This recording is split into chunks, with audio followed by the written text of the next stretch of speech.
Hello everyone, welcome to free education. इस video में हम डिस्कस करेंगे सीपीओ 2023 टीयर 1 के हम पेपर सॉल्यूशन कर रहे हैं, जिसके अंदर 4 तारीख की शिफ्ट 1 डिस्कस करने वाले हैं। ठीक है, ज़्यादा टाइम है नहीं तो सीधा हम चलते हैं क्वेश्चन पर। पहला क्वेश्चन आपकी स्क्रीन पे है। क्वेश्चन बाइलिंगुअल है तो इसको थोड़ा सा एडजस्ट कर लेता हूँ, just a second. Okay, I think अब दोनों लैंग्वेज में दिख रहा होगा, एक बार चेक कर लेता हूँ। ओके, तो यहाँ पे बोला है कि टोटल सरफेस एरिया है एक स्क्वायर बेस राइट पिरामिड का 1536। एक पिरामिड है, प्रिज्म पिरामिड का क्वेश्चन है अपना, जिसमें बोला है कि टोटल सरफेस एरिया हमें गिवन है 1536। ठीक है, आगे बोला है जो 1536 है वो 37.5% है किसका, area of the base of the pyramid, इसका जो आधार है उसका। और बेस हमें क्या बोला गया है कि स्क्वायर है, तो मैं कह सकता हूँ कि जो बेस का एरिया है यहाँ से हम निकाल सकते हैं ना कितना है, क्योंकि 37.5% गिवन है। 1536 का क्या है 37.5%, और 37.5% आपको पता है कितना होता है फ्रैक्शन में, 3/8। 8 से इसको सॉल्व करेंगे तो 8 एकम 8, 7 बचेंगे 73, 8 नाम 72, 1 बचा 16, 8 दूनी 16। ये क्या आ गया 192 इंटू 3। इसको और थोड़ा सॉल्व कर लेते हैं। 3 दूनी 6, 3 नाम 27, 2 असिल 3 एकम 3 और 2 5, 576 आ गया। बेस क्या था अपना इसका स्क्वायर, यानी कि बेसिकली जो एरिया है वो किसका स्क्वायर का एरिया है, जिसकी अगर साइड में ए मान लूँ तो स्क्वायर का एरिया 576 है। तो यहाँ से कह सकता हूँ जो ये बेस है, जो अपना पिरामिड का जो बेस क्या है स्क्वायर, तो स्क्वायर की साइड कितनी आ जाएगी 24 मीटर। ठीक है, ये आ गई हमारे पास। हमसे सवाल में पूछा है कि वॉल्यूम बताना है मीटर क्यूब में। अब आपको पता होना चाहिए कि जो पिरामिड है, पिरामिड का वॉल्यूम क्या होता है 1/3 into area of base, area of base into height. ये चीज़ें चाहिए हमको। अब हमारे पास एरिया ऑफ बेस तो है 576, लेकिन क्या नहीं है, हाइट नहीं है। अब हाइट कैसे निकालेंगे, तो हाइट निकलेगी अपने कर्ड सरफेस एरिया से। देखो टोटल सरफेस एरिया 536 था, तो कर्ड सरफेस एरिया बोल लो या फिर इसको लेटरल सरफेस एरिया बोल लो। ये कितना आएगा, टोटल था अपने पास 1536, जिसमें से बेस का माइनस कर देते हैं तो अपना कर्ड सरफेस एरिया आ जाएगा, कितना आएगा 0। और 13 में से 7 गया तो कितना बचेगा 6, यहाँ कैरी बढ़ जाएगी। और 15 में से 6 गया तो 9, 960 मीटर स्क्वायर आ गया।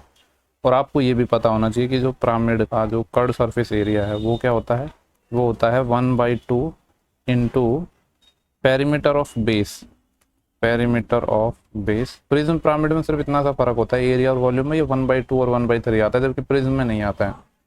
Perimeter of base into slant height, ठीक है, जिसको हम एल से रिप्रेजेंट करते हैं। मैं यहाँ पे लिख रहा हूँ पूरा फॉर्मूला। तो कर्ड सरफेस एरिया तो हमारे पास 960 है, 1/2।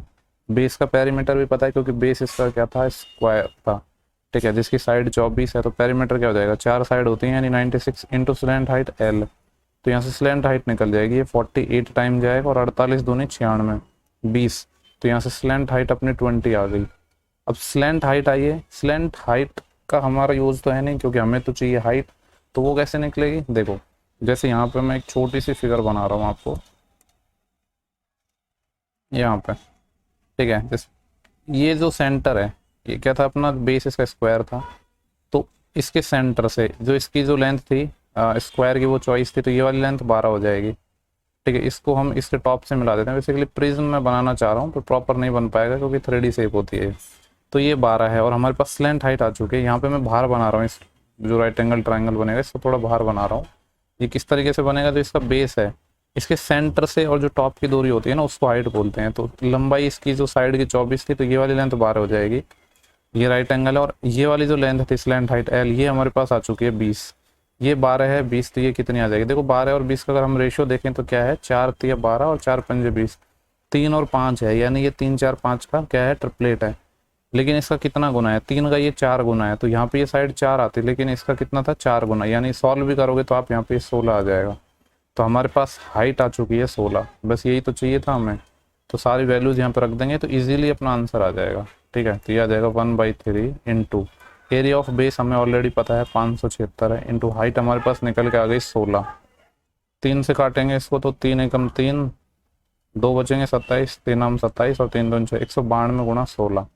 ठीक है, अगर मैं यूनिट डिजिट की यहाँ पे बात करूँ तो यूनिट डिजिट कितना आएगा, 6 दूनी 12, 2 आएगा। कितने ऐसे ऑप्शन है जो यूनिट डिजिट 2 दे रहे हैं, केवल मात्र एक है, पर आप इसको सॉल्व भी कर सकते हो पूरा। 16 दूनी 32, ठीक है, 3 कैरी आएगा यहाँ पे, चलो पूरा ही कर देता हूँ मैं। 16 दूनी 32, 3 कैरी आएगा, 16 नंबर 144 और 3 47, 14 से लाएगा, 16 कम 16, 16 और 14 कितना हो जाएगा 30, तो 3072 आ जाएगा। तो पहला क्वेश्चन इंपॉर्टेंट लगा लो इसको, ठीक है, अच्छा क्वेश्चन था पहला क्वेश्चन। उम्मीद कर रहा हूँ कि सब लोगों को समझ आ गया होगा। थोड़ा प्रेजेंट पिरामिड के फॉर्मूलेज वगैरह देख लेना, बाकी ज़्यादा सवाल इस पे नहीं आते हैं, प्रेजेंट मतलब फॉर्मूले बेस्ड ही आते हैं, ऐसा कोई ज़्यादा तगड़ा सवाल नहीं आता है। साइन ए प्लस साइन स्क्वायर ए की वैल्यू 1 है और हमसे पूछा है कॉस की पावर 4 ए प्लस कॉस की पावर 6 ए।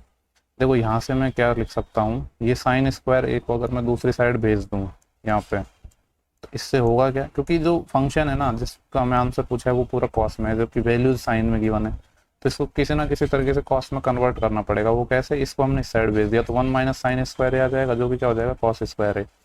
तो यहाँ पे डायरेक्ट वैल्यू सब्स्टिट्यूट कर सकते हैं हम कि कॉस स्क्वायर ए की वैल्यू किसके बराबर है, साइन ए के बराबर। तो ये कॉस की पावर 4 है, मतलब ये साइन स्क्वायर ए के बराबर होगी, और ये कॉस की पावर 6 है, मतलब इसका मैं क्यूब करता तब जाके अपने पास क्या आता, साइन, इसका क्यूब करूँगा तो यहाँ पे साइन क्यूब ए आ जाएगा, यानी कि ये आ रहा है। तो इसकी वैल्यू तो हमारे पास है नहीं, तो यहाँ पे साइन ए हम कॉमन ले लेते हैं, क्योंकि हमें जो वैल्यू पता है ना वो किसकी पता है, साइन ए और साइन स्क्वायर ए की पता है, ठीक है। तो जब मैं यहाँ से साइन ए कॉमन लूँगा तो यहाँ पे बच जाएगा अंदर साइन ए प्लस बच जाएगा साइन स्क्वायर ए। इसकी वैल्यू तो पता है ना हमें कितनी है, 1 है, तो सिर्फ क्या बचेगा, साइन ए तो बचेगा। ये अपना आंसर हो जाएगा ऑप्शन सेकेंड। नेक्स्ट सवाल है क्वेश्चन थर्ड, बोला गया कि रेडियस एक सर्कल की वो 1.75 सेंटीमीटर है, सरकमफ्रेंस बतानी है। सरकमफ्रेंस या परिधि जो क्या होती है 2 पाई आर, सवाल में बोला है कि आर की वैल्यू 22/7 लेना है, तो 2 इंटू पाई की वैल्यू 22/7, रेडियस हमें गिवन है 1.75 है। सॉल्व कर लो, 7 एकम 7, 7 दूनी 14, 3 बचेंगे, 7 पंजे 35, लेकिन ये पॉइंट आएगा। 0.25 को मैं मल्टीप्लाई करूँगा किससे, 2 से, तो 0.50, 0.50 मतलब आधा, आधे को मल्टीप्लाई करूँगा 22 से, तो कितना आ जाएगा 11, ऑप्शन नंबर सेकेंड। नेक्स्ट सवाल देखते हैं क्वेश्चन नंबर 4, बोलेगा कि HCF of M and N be A, दो नंबर हैं अपने पास, कौन कौन सा नंबर है, M एंड N। इनका जो HCF हमें सवाल में गिवन है वो क्या है, A गिवन है, और आगे बोला है लेट N बराबर AB, और N की वैल्यू AB के इक्वल गिवन है। हमसे पूछा है LCM of M and N। देखो आपको पता है LCM इंटू HCF बराबर होता है पहला नंबर इंटू दूसरा नंबर, यही वाली प्रॉपर्टी लगा देते हैं हम यहाँ पे। LCM तो हमसे सवाल में पूछा ही गया, तो इसको मैं L ही रहने देते हैं, इंटू HCF, सवाल में HCF बोला गया है कि M और N का HCF क्या है, A है, इज इक्वल टू पहला नंबर क्या है M, इंटू दूसरा नंबर क्या है N। लेकिन सवाल में ये भी गिवन है कि जो N की वैल्यू है वो AB के बराबर है, तो यहाँ से N की जगह मैं वैल्यू रख रहा हूँ, N की जगह मैंने रख दिया AB। इन दोनों इक्वेशन को बराबर कर देते हैं, यहाँ से A तो कैंसिल आउट हो जाएगा, तो हमसे LCM पूछा था सवाल में, वो कितना आ जाएगा M इंटू बी, या M इंटू बी बोल लो या B इंटू M बोल लो, ठीक है। तो ये अपना आंसर आ जाएगा। कौन सा ऐसा ऑप्शन है, ऑप्शन नंबर पहला है, ठीक है। बेसिक सा सवाल है लेकिन अच्छा है। नेक्स्ट सवाल देखेंगे, क्वेश्चन 5 DI का है, थोड़ा एडजस्ट कर लेता हूँ, ठीक है। यहाँ पे इस तरीके से डाटा गिवन है, बोला गया है कि टोटल बॉयज़ और गर्ल हैं वो 3600 हैं, और ये परसेंटेज में डाटा है, यानी 100% की वैल्यू 36 है, तो मैं कह सकता हूँ 1%, 100% की वैल्यू 3600 है, तो 1% की वैल्यू 36 हो जाएगी। बोला गया कि व्हाट इज द डिफरेंस बताना है between the total number of student, यानी बॉयज़ और girl in the school Y and Z together. Y और जेड में एक साथ, वाई ये रहा, जेड ये रहा, जेड का परसेंटेज है 25 और वाई का परसेंटेज है 30, इन दोनों का एक साथ लेना है, यानी जब इन दोनों को मैं एक साथ लूँगा तो कितना आ जाएगा, 30 और 25, 55, तो 55% एक, तो ठीक है। दूसरा किसका लेना है, एक्स और वाई का एक साथ, एक्स 45 है और वाई 30 है, 45 और ये कितना आ जाएगा 75, इन दोनों का डिफरेंस कितना आ जाएगा इनका, 55, 65, 75, 20, यानी 20% की वैल्यू हमें चाहिए। 1% की वैल्यू हमें पता है, तो 20% की इजीली निकाल लेंगे, क्या हो जाएगा 36 इंटू 20, 36 दूनी 72 होता है, और एक जीरो पीछे चिपक जाएगी, यानी 720 सर इसका आंसर आ जाएगा। 720 कौन सा ऑप्शन है, ऑप्शन नंबर पहला। नेक्स्ट सवाल देखेंगे हम, क्वेश्चन नंबर है 6, बोला गया कि the radius of the base of a right circular cone, ठीक है। कॉन या एक शंकु का जो रेडियस है वो हमें गिवन है, कितनी है 5 सेंटीमीटर। आगे बोला गया कि स्लेंट हाइट है वो है 13 सेंटीमीटर, जिसको हम L बोलते हैं, वो अपने पास 13 सेंटीमीटर गिवन है। इसका हमें वॉल्यूम निकालना है, ठीक है, 1 डेसिमल। तो आपको पता है जो कॉन या जो शंकु होता है उसका जो वॉल्यूम होता है वो क्या होता है, 1/3 पाई r स्क्वायर h, यही होता है ना। हमें h चाहिए यहाँ पे, लेकिन सवाल में h नहीं दिया गया है, तो h निकाल लेते हैं ना। कॉन बेसिकली क्या होता है, इस तरीके से ही तो होता है, जिसमें हमें रेडियस गिवन है 5, स्लेंट हाइट 13 गिवन है, तो हाइट कितनी हो जाएगी, ट्रिपलेट हो जाएगा 5 12 13, यानी जो हाइट है वो अपनी 12 निकल के आ जाएगी। और सवाल में बोला गया है कि पाई की वैल्यू 22/7 यूज़ करनी है, तो सॉल्व कर लेते हैं। 1/3 इंटू पाई की वैल्यू है 22/7 इंटू रेडियस थी 5, 5 का स्क्वायर 25 इंटू हाइट हमारे पास आ गई 12। सॉल्व करते हैं इसको, देखो कुछ कट रहा है तो काट लेते हैं, जैसे 3 से ये 4 टाइम कटेगा, और तो कुछ कट नहीं रहा है। 25 गुणा 4 करेंगे तो 100, 100 गुणा 22 तो कितना आ जाएगा 2200। 2200 को मैं डिवाइड करूंगा 7 से तो कितना आ जाएगा 7 3 21, एक बचेगा 10, 7 एकम 7, 3 बचेगा 30, 7 चौके 28, यानी 314 पॉइंट समथिंग आंसर आएगा। कितने ऐसे ऑप्शन है जो 314 पॉइंट समथिंग आंसर दे रहे हैं, केवल और केवल मात्र एक है, तो ज़्यादा सोचने की आपको ज़रूरत नहीं है। ठीक है, नेक्स्ट सवाल देखेंगे हम, क्वेश्चन 7। जस्ट ए सेकेंड, इसको नीचे ले लेता हूँ मैं। ओके, यहाँ पे बोला गया है कि एक धनराशि को हम हाफ ईयरली चक्रवृद्धि ब्याज के हिसाब से गणना कर रहे हैं, और रेट ऑफ इंटरेस्ट है वो है 10% पर एनम। 18 महीने का इंटरेस्ट निकालना है, और जो मैच्योरिटी अमाउंट है वो है अपना 64,827। तो पूछ रहा है कि कितना पैसा हमने इन्वेस्ट किया। देखो सिंपल सा क्वेश्चन है, यहाँ पे बोला गया है कि सीआई के हिसाब से रेट 10% है, लेकिन यहाँ पे हम हाफ ईयरली इसको कैलकुलेट कर रहे हैं।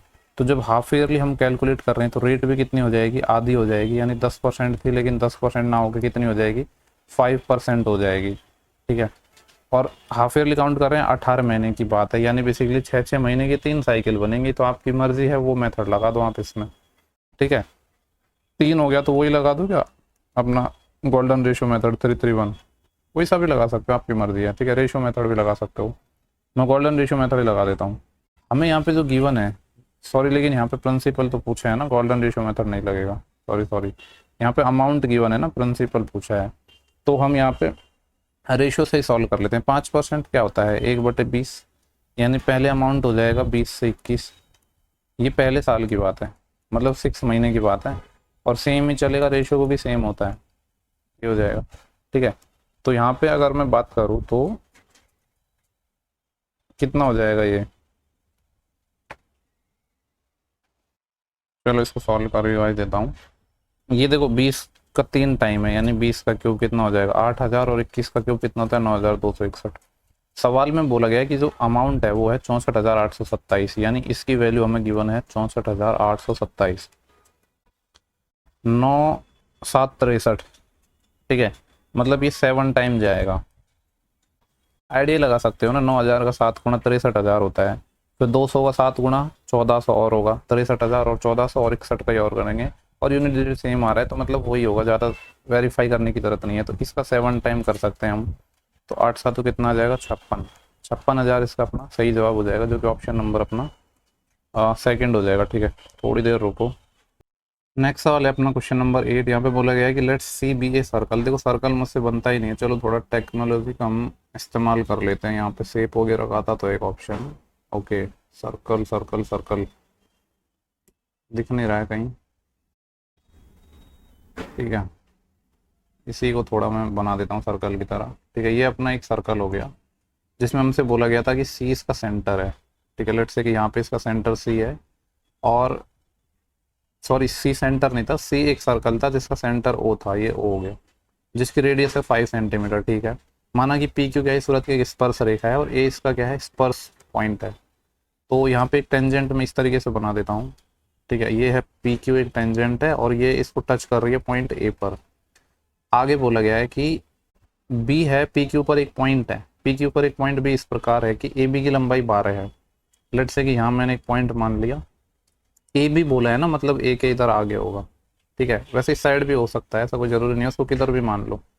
ए बी की लेंथ 12 है, यानी ये वाली लेंथ 12 हो जाएगी, और हमसे बोला गया था रेडियस 5 है, यानी इसको अगर मैं इससे मिला दूँ, आपको पता है कि जो टेंजेंट को अगर मैं यहाँ सर्कल के सेंटर से टेंजेंट को मिलाऊँ तो ये आपस में क्या होते हैं परपेंडिकुलर होते हैं, और इसकी लेंथ 5 हमें गिवन थी, ये 12 है। हमसे पूछा है यदि ओ और बी को मिलाने वाली रेखा, ओ और बी को मिलाने वाली रेखा यानी ये वाली लाइन की बात कर रहा है, ये वृत्त को आर पॉइंट पर काट रही है, यानी this is the point R. पूछा गया है कि बी आर की लंबाई हमें बता दो, यानी इस पॉइंट की हमें लेंथ बतानी है। ओके, सबसे पहले तो देखो ये 5 है, ये 12 है, तो मैं ये कह सकता हूँ कि राइट एंगल ट्राइंगल है, यानी ये जो कंप्लीट लेंथ है यहाँ से लेकर यहाँ तक की, ये कितनी हो जाएगी 13 हो जाएगी। एक चीज़ और हमें पता है कि अगर मैं बात करूँ ओ से लेकर आर तक की, तो ये भी तो रेडियस ही है, यानी ये लेंथ अपने पास 5 ही होगी यहाँ से लेकर यहाँ तक की। पूरी लेंथ 13 है, ठीक है, और यहाँ तक की लेंथ 5 हो गई, तो मैं ये इजीली कह सकता हूँ कि जो ये बी आर की लेंथ है ये 8 हो जाएगी। सवाल में यही पूछा गया था कि लेंथ बतानी है बी आर की, तो वो कितना हो जाएगा, 8 हो जाएगा, 8 सेंटीमीटर। ठीक है, उम्मीद कर रहा हूँ कि क्लियर हो गया होगा सवाल। नेक्स्ट सवाल देखो अपना सिंप्लीफिकेशन का है, तो बोर्ड मास से ही सॉल्व होगा। ठीक है, जितने भी लोग वीडियो देख रहे हैं ना, पहले सवाल को खुद से बनाना, और जिन लोगों का गलत होता है तो एक बार कमेंट सेक्शन में बताना।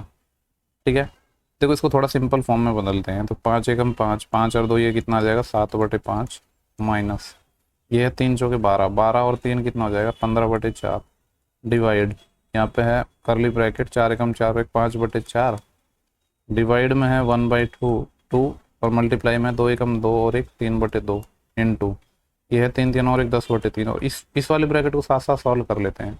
ये आएगा 3 एकम 3 और एक 4/3, लेकिन डिवाइड में है तो इसको मल्टीप्लाई में कर देंगे 3/4, ये छोटा ब्रैकेट हो गया करली और ये सबसे बड़ा। ठीक है, तो 7/5 तो ऐसे ही चलेगा, हालांकि मैं साथ साथ में इसको लिखने से बढ़िया पहले पीछे से सॉल्व करता तो ज़्यादा सही रहता। चलो कोई नहीं, लिख दिया अब तो मैंने, पहले इसको सॉल्व करते हैं। देखो यहाँ पे 3 से 3 कैंसिल आउट हो गया, 2 से ये 5 टाइम कैंसिल आउट हो गया, तो यहाँ पे बचा है 15/4, यानी इस वाले ब्रैकेट की वैल्यू है 15/4, और यहाँ पे इस करली ब्रैकेट की मैं बात करूँ तो ये है 5/4 डिवाइड में है 1/2, तो मल्टीप्लाई में हो जाएगा 2/1, और आगे ये पूरा मल्टीप्लाई में है 15/4, यानी इतना हो गया ये, और भार अपना चल रहा था 15/4, यही है ना, कुछ गड़बड़ नहीं की ना हमने। ठीक है, ये है डिवाइड में और ये है बड़ा ब्रैकेट 7/5 माइनस, अब देखो 15/4 है, इससे ये पूरी चीज़ क्या है, डिवाइड में है।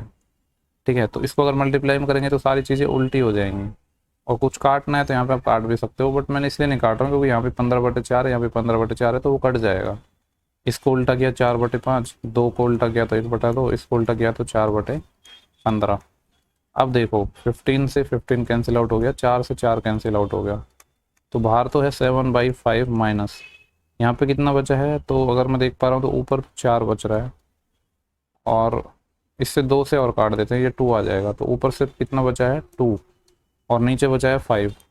सॉल्व कर लो, 5 एलसीएम लेंगे, 7 माइनस के 2, 5/5 यानी 1 आंसर आ जाएगा। 1 कौन सा ऑप्शन है, देखो ऐसा मैं नहीं बोल रहा हूँ कि बहुत टफ क्वेश्चन है, लेकिन काफ़ी लोग गलती करते हैं इसलिए मैं बोल रहा हूँ। ठीक है, तो ये सवाल आई होप क्लियर हो गया होगा। नेक्स्ट सवाल पे चलते हैं, क्वेश्चन नंबर 10 है, टाइम एंड वर्क का क्वेश्चन है अपना। ठीक है, थोड़ा इसको मिनिमाइज कर देता हूँ जिससे आपको दोनों लैंग्वेज में नज़र आ जाए, नीचे ही करना पड़ेगा, चलो कोई नहीं। यहाँ पे बोला गया कि when A alone does a piece of work he takes 25 days more than the time taken by A. Okay, देखो एक कॉन्सेप्ट आपने पढ़ा होगा जब आपने टाइम एंड वर्क पढ़ा था, क्या ये वाला कॉन्सेप्ट पढ़ा होगा कि मान लो ए प्लस बी है, वो किसी काम को ए दिन में करता है। ठीक है, ए मान लो एक्स मान लो, कुछ फर्क नहीं पड़ता है, और ए है वो क्या करता है, ए प्लस बी जितने दिन में करते हैं, यानी ए दिन में करता है उससे एक्स दिन ज़्यादा लेता है, और बी क्या करता है, बी के लिए भी सेम कंडीशन है कि जितने टाइम में ए प्लस बी करता है उससे वाई दिन ज़्यादा लेता है। ठीक है, तो यहाँ पे जो ए की वैल्यू है, बेसिकली ए मतलब ए प्लस बी जितने दिन में करेंगे वो क्या होता है, वो होता है √x इंटू वाई। ठीक है, ये कॉन्सेप्ट आपने पढ़ा होगा 100%, अगर आपने टाइम एंड वर्क पढ़ा है तो।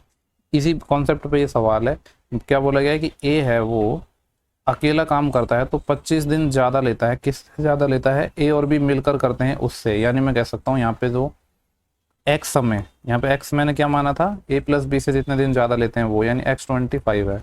आगे बोला है बी अकेला 16 दिन ज़्यादा लेता है, किससे, जितने टाइम में ए और बी मिलकर करते हैं उससे, यानी मैं कह सकता हूँ वाई यहाँ से 16 है।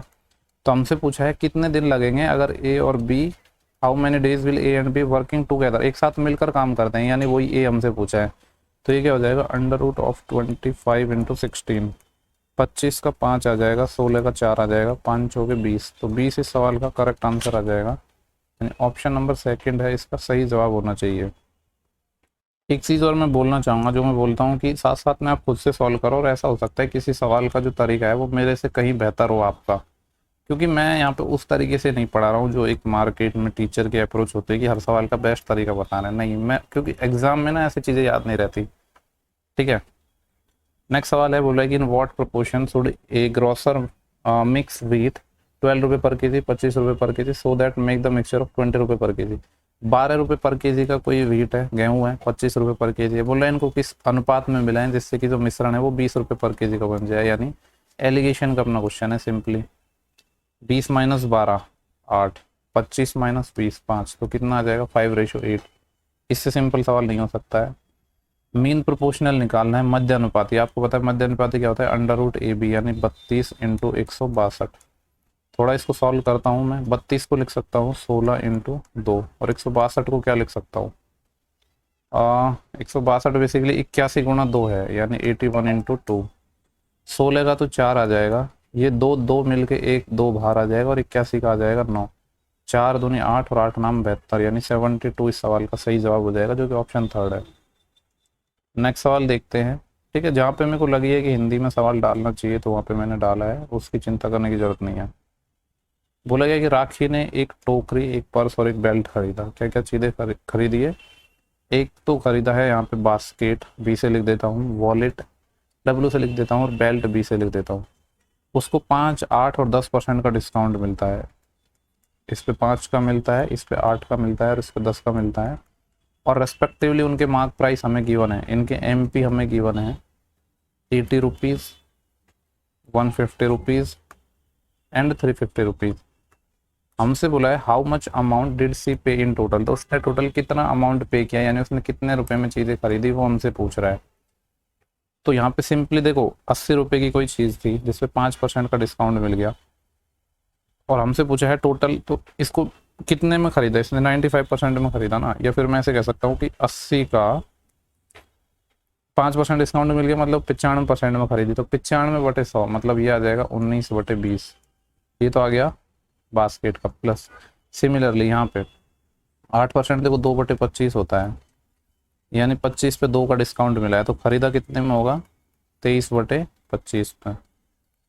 प्लस यहाँ पे ये 350 इसका MRP था, 10% का डिस्काउंट मिल गया, 10% 1/10, तो खरीदा कितने में होगा 9/10 में। सबको ऐड करेंगे तो आंसर आ जाएगा 20 से 4 टाइम, तो 19 चौके 76, प्लस 25 से 6 टाइम, 23 6 138, प्लस इससे 0 चले जाएगा, 9 पंजे 45, 4 असिल 9 27, 4 31, 315। सबको ऐड कर लो, 5 और 8 13, 13 और 6 19, 9 यूनिट डिजिट आएगा, लेकिन 2 ऑप्शन फंस रहे हैं।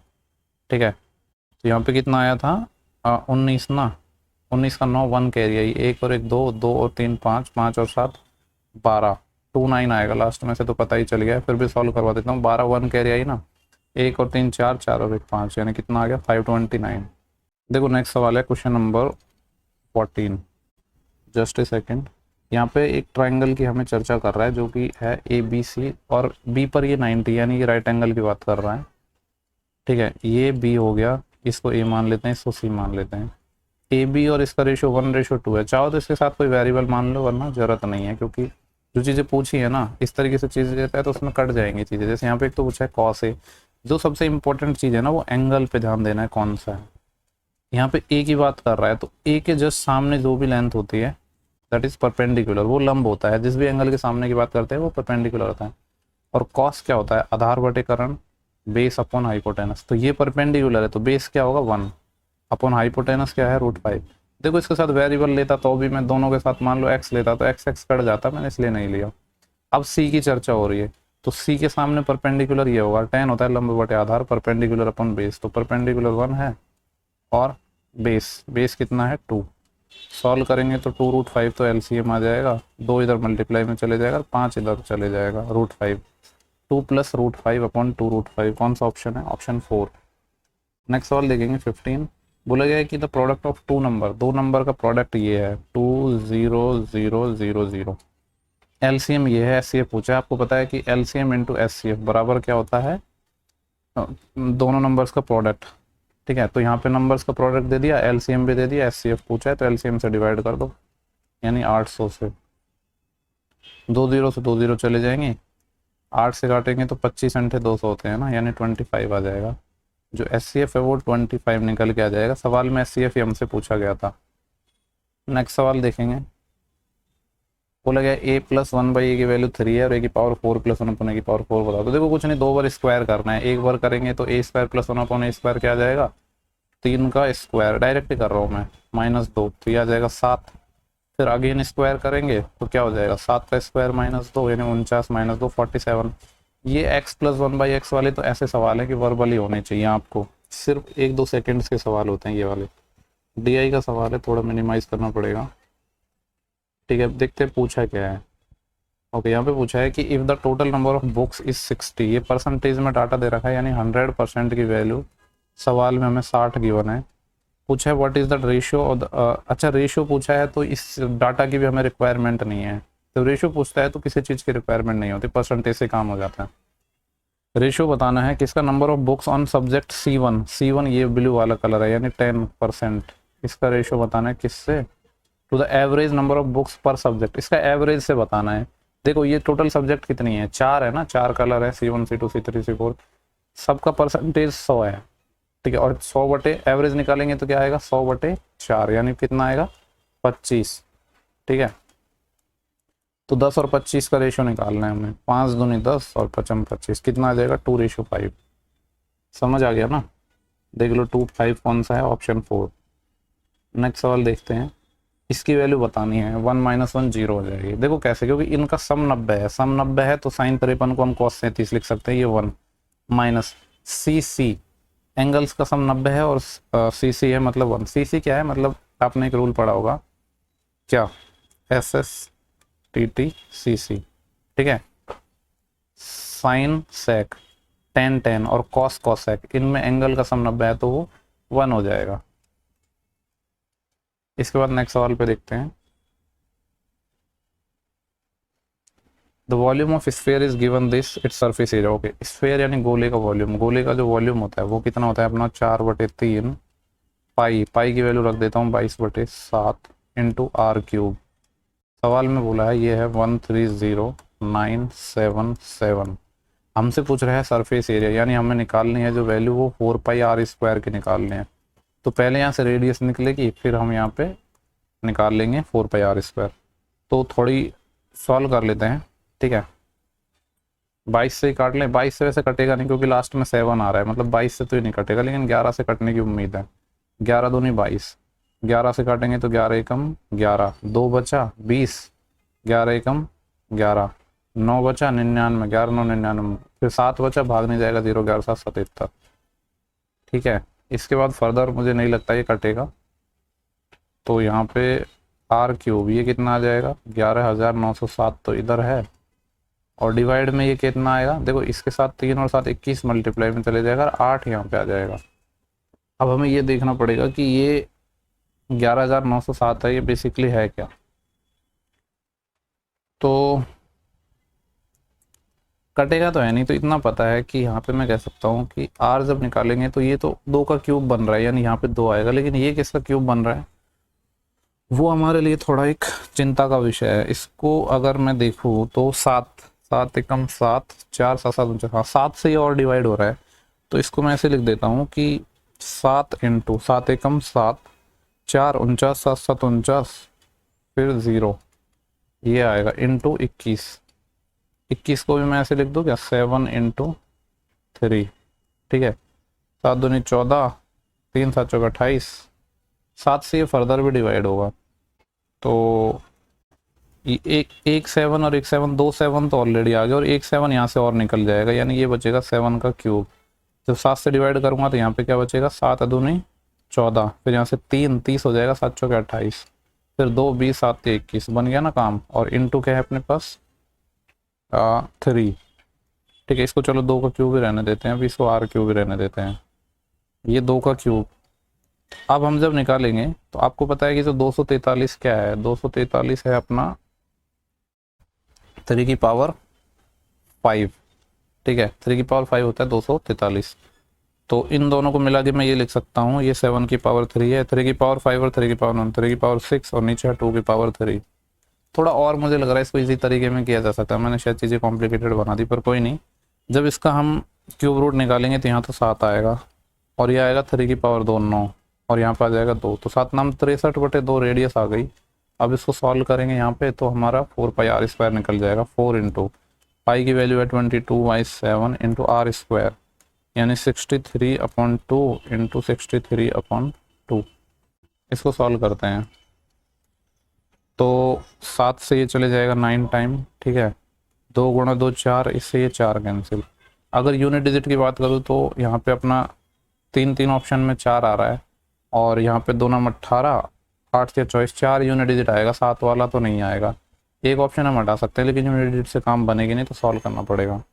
तो पहले मैं 63 × 9 कर रहा हूँ, तो ये आएगा 22 इंटू 9 तिया 27, 2 असील, 9 6 की 54, 54 और 2 56, यानी 5 6 7।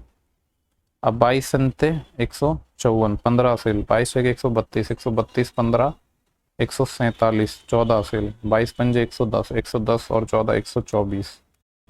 ये आएगा 12474। बढ़िया सवाल था, ठीक है। उम्मीद कर रहा हूँ कि सबको क्लियर हो गया होगा। नेक्स्ट देखते हैं। हमें बेसिकली यहाँ पे देखो क्यूब रूट निकालना था, तो चीज़ें क्यूब में बनानी थी, बस वही हमारा मोटिव था। इसके बाद नेक्स्ट सवाल है, बोल रहे हैं कि speed of boat in standing water is 6 km/h, यानी बोट की स्पीड गिवन है अपन को कितनी है, 6 km/h। और आगे बोला है स्पीड ऑफ स्ट्रीम, यानी जो धारा की स्पीड है वो है 2.5 km/h।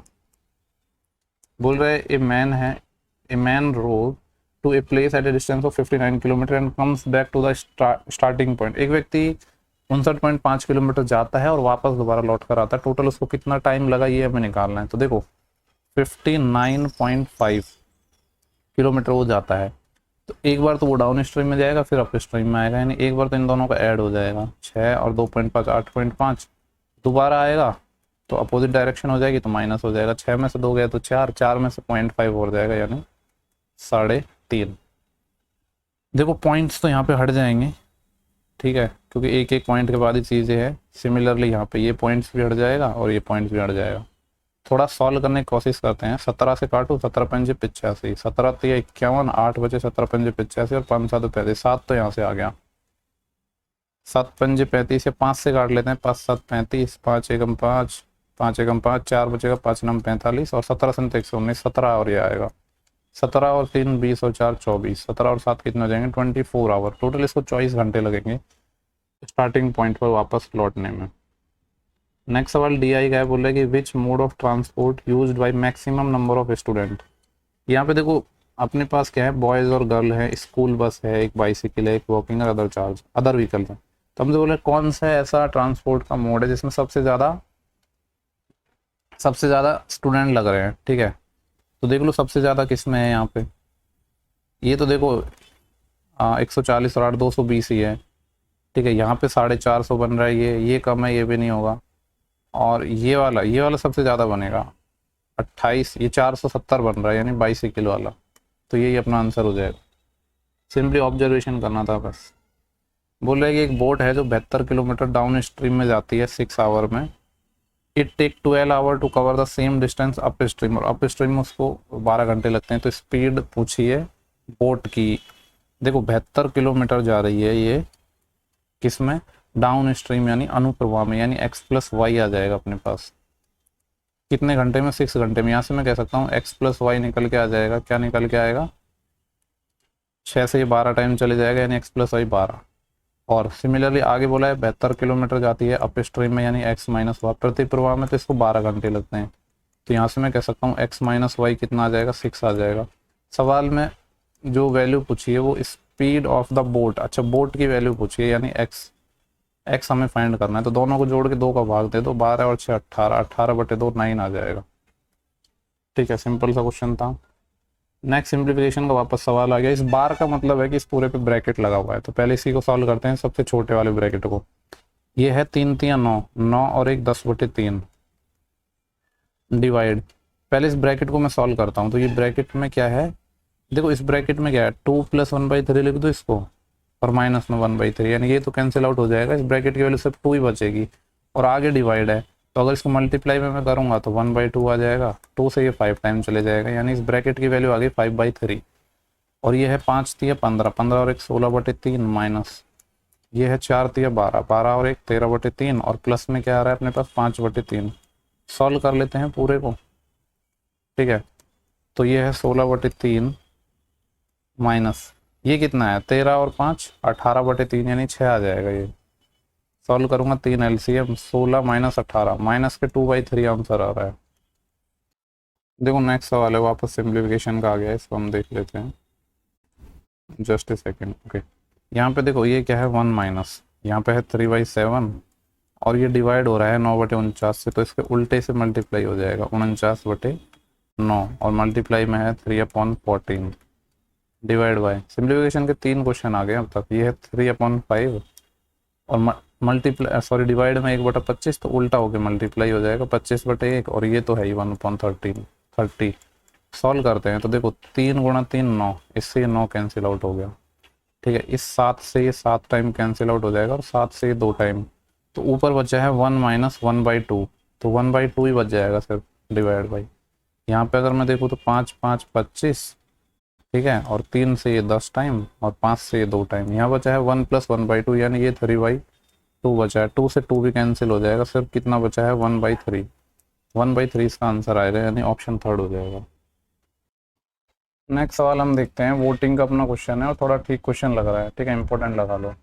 यहाँ पे हमसे बोल रहा है कि एक इलेक्शन हुआ 2 लोगों के बीच में जिसमें 80% लोगों ने अपना वोट डाला, 5% वोट डिक्लेयर हो गए इनवैलिड, और एक कैंडिडेट ए को 9500 वोट मिले हैं जिसमें से 80% वोट 9500 हैं वो वैलिड वोट का 80% है। तो पूछ रहा है कि टोटल इनरोल्ड कितने थे। ओके, सबसे पहले देखो मैं मान लेता हूँ कि टोटल जो इनरोल्ड कैंडिडेट थे, एक्चुअली इसको पीछे से भी बना सकते हो, मतलब 9500 का यूज करके बना सकते हो, बट मैं इस तरीके से बताता हूँ कि टोटल नामांकित थे वो कितने थे, 100 यूनिट थे अपने पास।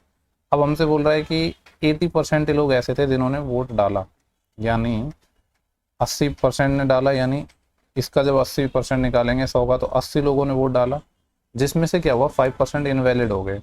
तो अगर यहाँ से मैं निकालना चाहूँ वैलिड वोट, तो 5% इनवैलिड हो गए, तो वैलिड कितने होंगे फिर 95%, यानी 5% 1/20 होता है, तो वैलिड हो जाएगा 19/20, 20 चौके 80 यानी 19 चौके 76। 76 ऐसे वोट है हमारे पास अभी भी जो वैलिड वोट है। अब बोल रहे कि उम्मीदवार को 9500 मत मिले हैं, जो वैलिड वोट का कितना है 100%, जबकि हमारे पास वैलिड वोट कितने हैं 76। तो यहाँ पे मैं ये चीज़ निकाल सकता हूँ कि 80% ऑफ वैलिड वोट, ये सवाल में हमें गिवन है कितना 9500, तो यहाँ से मैं पहले 100% निकाल लूँ, उसको फिर 76 के इक्वल कर दूंगा, तो यहाँ से टोटल मेरे पास वैलिड वोट आ जाएंगे। ठीक है, तो यहाँ से हम निकालते हैं इसका 100%, तो क्या आ जाएगा 100% इसका 80/100, ये आ जाएगा ना। ठीक है, इसको एक काम करते हैं, सॉल्व नहीं करते हैं, इतना ही रहने देते हैं। अब यहाँ पे ये कितना है 9500 गुणा 100/80, ये 76 की वैल्यू है। यहाँ पे क्या है 9500 गुणा 100/80, ये जो वैल्यू आई है ये किसकी वैल्यू आई है 76 यूनिट की, जबकि हमसे पूछा है टोटल इनरोल्ड कैंडिडेट कितने थे, मैंने माना था 100, यानी हमें वैल्यू निकालनी है 100 की। तो यहाँ पे मैं और इसको फर्दर सॉल्व करूँगा, तो ये आएगा 9500 इंटू, हालांकि मैं वहाँ पे सॉल्व कर सकता था लेकिन मैंने नहीं किया है, एक साथ ही कर देंगे है ना, 80। 1 यूनिट की वैल्यू निकालूंगा तो 76 से यहाँ पे डिवाइड होगा। अब हमें वैल्यू चाहिए यहाँ पे 100 की, तो 100 से और मल्टीप्लाई हो जाएगा। इसको सॉल्व करेंगे ना तो हम पे अपना आंसर आ जाएगा। इसको सॉल्व करना बहुत ईजी है। देखो ईजी क्यों है, क्योंकि यहाँ पे सबसे पहले तो मैं 0 को हटा देता हूँ, एक 0 हट गई। 76 और 95 19 के टेबल में आता है, 19 चौके 76 और 19 पंजे 95, ये बच गया यहाँ पे 500। ठीक है, यहाँ पे कितना बचा है 4, 4 से इसको काट लेते हैं 25 टाइम, और यहाँ पे 8 बचा है, 8 से इसको काट देते हैं 500 को, तो ये कितना आ जाएगा 8 6 की 48। वैसे पूरा नहीं कटेगा तो 4 से भी काट सकते हो, 4 पॉइंट में काट दो, एक ही बात है। 8 6 की 48, 2 बचेगा 20 हो जाएगा, 8 दूनी 16, फिर 4 8 45, यानी 62.5 टाइम कटेगा। लेकिन ये 10 है, ये इसके मल्टीप्लाई में काम आ जाएगा तो पॉइंट हट जाएगा, यानी ये आ जाएगा 625 × 25। हो सकता है आपको लग रहा होगा ऐसे मैंने थोड़ा कॉम्प्लिकेटेड कर दिया चीज़ों को, बट इतना भी नहीं है। यहाँ पे आप काट के वैल्यू रख के वो कर सकते थे, एक ही बात थी। ये 25 का स्क्वायर और ये 25 है, यानी 25 का क्यूब हो गया, और 25 का क्यूब आपको पता होना चाहिए कितना होता है 15625। देखते हैं कौन सा ऑप्शन है 15625, ऑप्शन नंबर 3 है। ठीक है, मैं मिनिमाइज कर देता हूँ, स्क्रीनशॉट लेना है तो ले सकते हो। नेक्स्ट अपने पास सवाल है क्वेश्चन नंबर 26, बोल रहा है कि एक इनलेट पाइप है और एक आउटलेट पाइप है। इनलेट पाइप है एक एम्प्टी टैंक को 3.6 आवर में भर सकता है, इनलेट पाइप 3.6 आवर में भरता है, जबकि जो आउटलेट पाइप है जो खाली कर रहा है तो वो 6.3 आवर में कंप्लीट खाली कर देता है। दोनों पाइपों को साइमल्टेनियसली ओपन किया जाता है, यानी एक साथ इसको हम खोल रहे हैं। जब टैंक एम्प्टी है तो कितना टाइम लगेगा इसको फिल्ड होने में? कुछ नहीं, इनका एलसीएम ले लो, 9 चौके 36 और ये क्या है 9 7 63, तो इनके एलसीएम में 9 तो आएगा और 4 7 28 यानी 2.8 और आएगा। ठीक है, ये इनका एलसीएम आ जाएगा। तो हमें क्या करना है, अगर मैं इसकी एफिशिएंसी निकालूंगा तो 9 से कट जाएगा ये आ जाएगा 7, और यहाँ पे ये 9 से कट जाएगा, ये आ जाएगा 4। ठीक है, तो हमें 9 इंटू 2.8 मल्टीप्लाई कर लेता हूँ ना इसको, कितना आएगा ये 9 8 72, 7 80, 9 दूनी 18 और 7 25, 25.2 आएगा। तो हमें 25.2 फिल करना है। 7 भर रहा है और 4 खाली हो रहा है, यानी 7 माइनस 4, तो मैं कह सकता हूँ 1 घंटे में 3 यूनिट ही फिल हो पाएगा। 3 से काट लो इसको, 3 8 24, 1 बचा 12, 3 चौके 12, 8.4 आवर लगेंगे कम्प्लीटली इसको फिल्ड होने में, जब इनको एक साथ हम ओपन कर रहे हैं तो। ठीक है, नेक्स्ट सवाल है, we sold a house to Bhargav at gain of 10%। ये सक्सेसिव का क्वेश्चन हो गया। यहाँ पे अवी है वो भार्गव को कोई हाउस बेच रहा है, किस रेट ऑफ 10% प्रॉफिट में, यानी 10 से 11। भार्गव इसको चेतन को सॉल्व कर रहा है, सी से लिख रहा हूँ मैं शॉर्ट में, 20% के गेन पे, 20% होता है 1/5, यानी 5 से 6। ये वाला कॉन्सेप्ट बहुत ज़्यादा मैंने बताया, जो लोग पहले वीडियो देखे होंगे। चेतन ने इसके लिए पे किए हैं इतने रुपए, तो हमसे पूछ रहा है कि अवी ने इसको कितने में खरीदा। तो यहाँ से हमें रेशो निकल जाएगा अवी का, भार्गव का और चेतन का। रेशो कैसे निकालते हैं, देखो ए सिर्फ अपना यहाँ पे है और कहीं नहीं है, तो इसको डायरेक्ट मल्टीप्लाई कर देते हैं, 10 गुणा 5 50। बी यहाँ पे और यहाँ पे है, तो ऐसे क्रॉस मल्टीप्लाई कर दो 55 रेशो। सी सिर्फ यहीं पे, डायरेक्ट मल्टीप्लाई कर दो 66। कुछ कट रहा है तो काट लो, पर यहाँ पे कुछ कट नहीं रहा है, तो ये आ गया। सवाल में बोला है कि चेतन ने पैसा दिया, यानी 66 की वैल्यू सवाल में दिया 264, 1 2 3 4 5 टाइम 0 है। ठीक है, सॉल्व कर लेते हैं, अपना आंसर आ जाएगा।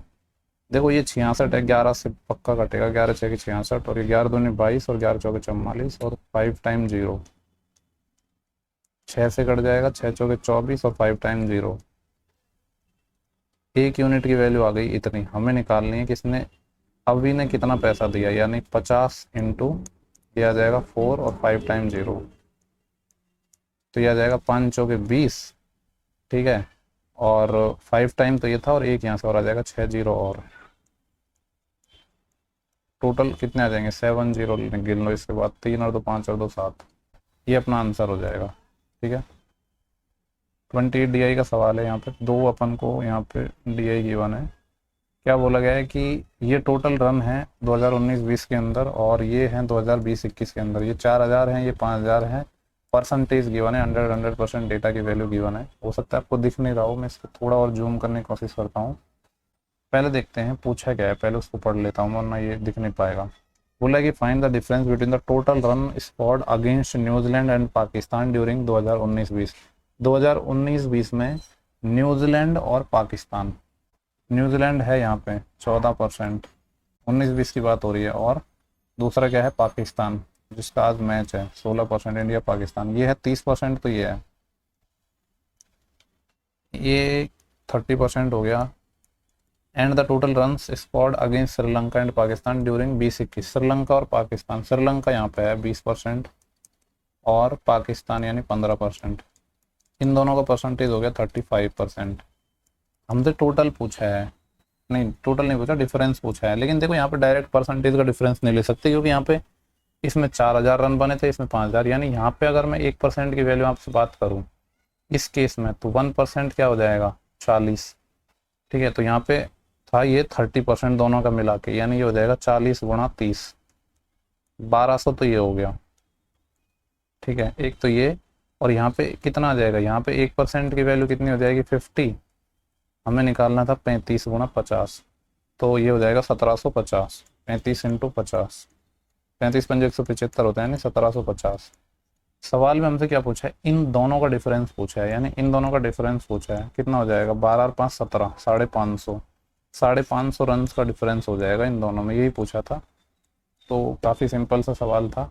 ठीक है, नेक्स्ट सवाल पे चलते हैं हम। 29, एक सेकंड क्या हो गया ये, 29 सवाल है कि टोटल सरफेस एरिया निकालना है इस स्फीयर का जिसका वॉल्यूम हमें गिवन है 256 पाई सेंटीमीटर क्यूब है।